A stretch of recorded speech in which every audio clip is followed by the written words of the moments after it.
सुप्रभात बच्चों। आज की कक्षा में हम एक नए पाठ का आरंभ करने जा रहे हैं।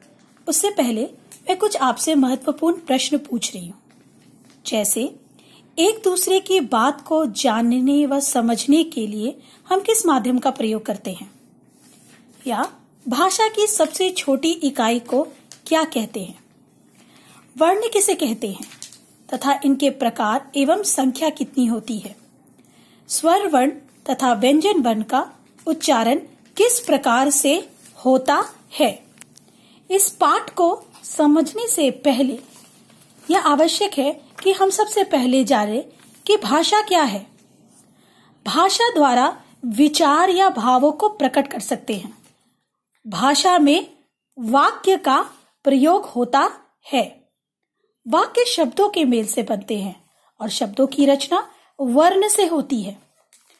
इसे और अधिक समझने के लिए हम एक वाक्य का प्रयोग करते हैं, जैसे शीला नाचती है। शीला, श में बड़ी की मात्रा जमा ल जमा आ, शीला।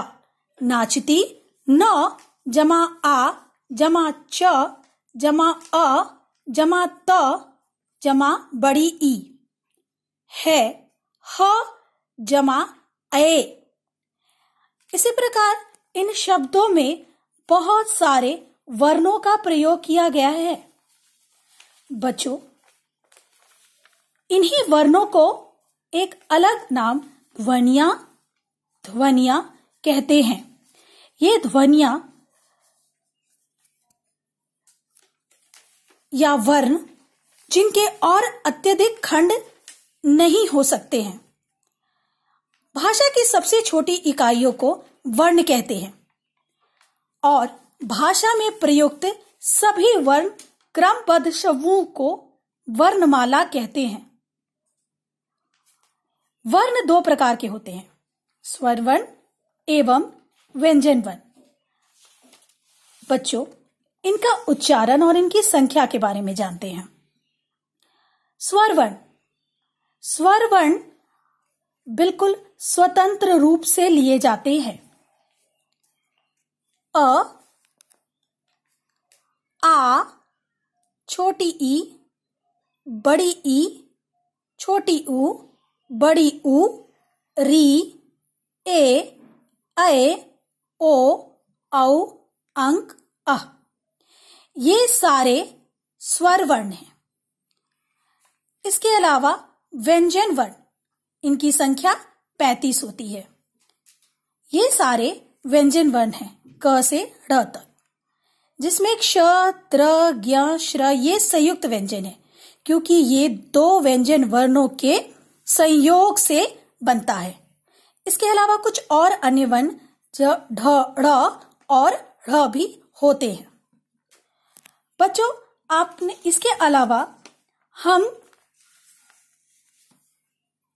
कुछ और वर्ण जैसे अनुस्वार, अंक, इनका उच्चारण स्वर और व्यंजन दोनों की सहायता से होता है, अर्थात ये मिश्रित रूप में होते हैं और इनका उच्चारण नाक से होता है, जैसे बंदर, अंदर। उसी प्रकार से विसर्ग, विसर्ग का चिन्ह अ और इसका उच्चारण अ है। यह भी स्वर और व्यंजन का मिश्रित रूप है। इसके द्वारा बनाए गए शब्द जैसे प्रातः, पुनः, तथा कुछ अन्य वर्ण हैं जैसे मैंने पहले भी बताया कि संयुक्त व्यंजन।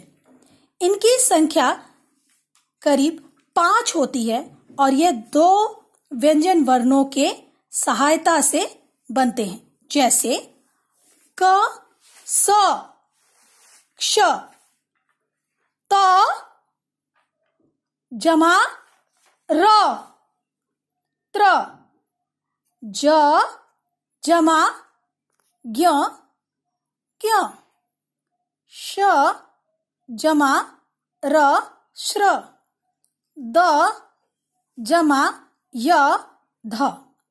हमने देखा कि यहाँ बहुत सारे वर्णों का प्रयोग किया गया है और इनके अलग अलग उच्चारण होते हैं। इन्हीं वर्णों को मिलाकर हम शब्द का निर्माण करते हैं। शब्द, हाँ बच्चों, शब्द। वास्तविक रूप में अगर शब्द की परिभाषा देखें तो वर्णों का ऐसा मेल जिसका अर्थ हो शब्द कहलाता है। शब्द निर्माण की आवश्यक शर्तें होती हैं, जैसे एक से अधिक वर्णों का मेल होना और अर्थ प्रकट करने की क्षमता। इसके द्वारा कुछ शब्द मैंने लिए हैं, जैसे बिना मात्रा के शब्द हैं कमल, ताला, हिरण, लीची, गुलाब, धूप, वृक्ष, रेल, पैसा, रोग, नौका, पंख, ऊंट, कॉलेज, प्रातः। बच्चों, इनके सही उच्चारण से आपकी वर्तनी भी ठीक हो सकती है। धन्यवाद।